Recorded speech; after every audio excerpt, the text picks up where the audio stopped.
વીરપુરમાંથી વિદેશી દારૂ પકડી પાડતી રાજકોટ ગ્રામ્ય એલસીબી. રાજકોટ ગ્રામ્ય એલસીબીએ વીરપુરના ટાઉન વિસ્તારમાંથી બુટલેગર અતુલ સખિયાએ રહેણાંક મકાન પાસે રાખેલ વિદેશી દારૂ પકડી પાડ્યો.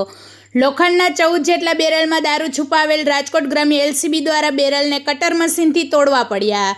રાજકોટ ગ્રામ્ય એલસીબીએ વિદેશી દારૂની અલગ અલગ બ્રાન્ડની 3084 જેની કિંમત 9 લાખથી વધુના લોખંડના બેરલ, 14 કટર મશીન સહિત 9 લાખથી વધુની કિંમતનો મુદ્દામાલ પકડી પાડ્યો છે. આરોપી બુટલેગર અતુલ સખિયાને પકડવા વીરપુર પોલીસે ચક્રો ગતિમાન કર્યા છે.